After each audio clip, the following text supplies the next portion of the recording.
Today, we're going to dive into a fascinating statistical trap, a real brain bender that shows up absolutely everywhere, from medical trials to college admissions. It's all based on this brilliant paper from 1951, and it shows how a single set of data can tell two completely opposite stories at the exact same time. So, let me start with a question for you. It's a bit of a riddle, really. Can a medical treatment be shown to help men and also be shown to help women?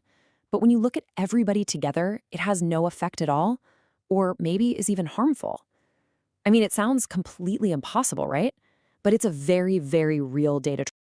All right, so to see how this is even possible, let's walk through what feels like a kind of statistical magic trick. We're going to use a hypothetical medical trial, so pay close attention to the numbers here. Okay, let's look at the male patients first. In the untreated group, 4 out of 7 survived. That's a 57% survival rate. But check out the treated group, 8 out of 13 survived. That's over 61%. So for the guys, the treatment is clearly linked to a better outcome. So far, so good. Now let's look at the female patients. And the story seems to be exactly the same. Among the untreated women, only 2 out of 5 survived. That's a 40% survival rate. But for the women who got the treatment, 12 out of 27 survived, which is about 44%.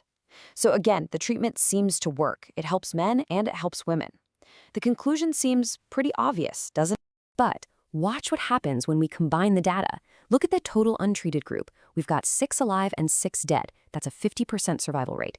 And in the total treated group, 20 alive and 20 dead, also a 50% survival rate. What? The benefit has completely vanished. The treatment that looked like it was helping both men and women now seems to do absolutely nothing at all. And this, right here, is the heart of the paradox. Both of the subgroups show a positive trend, but when you put them together, the trend is flat. How can both of these things possibly be true? Well, to figure that out, we need to pop the hood and really understand the mechanics behind this illusion. In his original paper, Simpson used this wonderfully simple example to explain this whole thing. So let's just step away from the serious medical trial for a minute and look at a little puzzle with a pack of playing cards. Okay, imagine a pack of cards where some are dirty and some are clean. Let's look only at the dirty cards for a second. As you can see in this table, the ratio of plain cards to court cards is higher for the red cards than it is for the black cards. So, among the dirty cards, there's a clear association going on. Now let's just look at the clean cards. And what do you know? We see the exact same pattern. Among the clean cards, red cards are also more likely to be plain cards. The same association is true in both subgroups, just like the medical treatments seem to work for both men and women. And you guessed it, just like before, when we combine all the cards, dirty and clean, the paradox shows up again. The association just vanishes. The proportions are identical. But here's the key question. In this case, what's the sensible conclusion?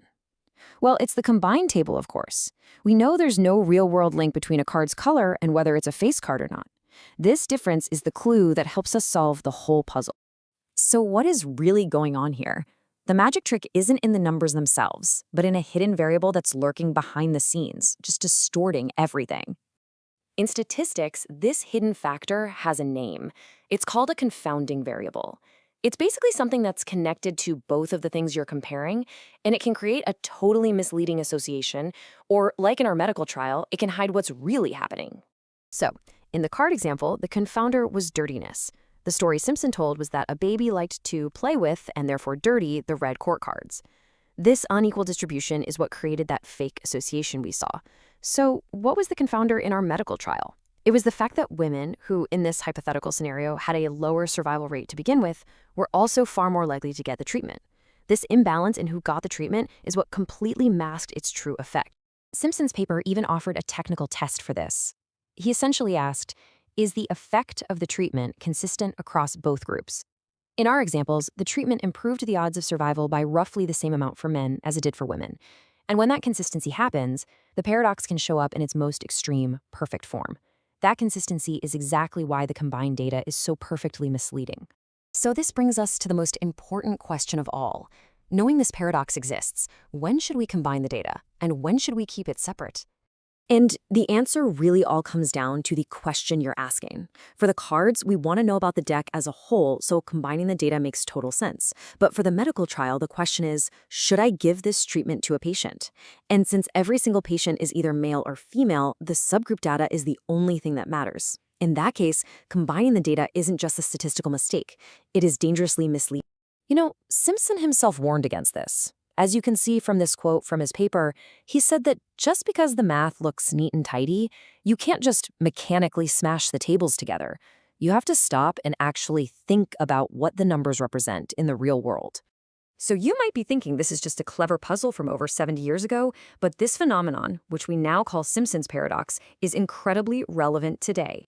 I mean, this data trap appears in famous real-world cases. At UC Berkeley back in the 70s, the overall admissions data made it look like there was a bias against women.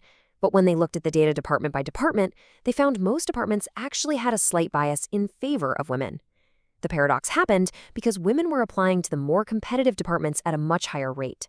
This same trap pops up in sports stats, public health studies, and economic reports. It really is everywhere.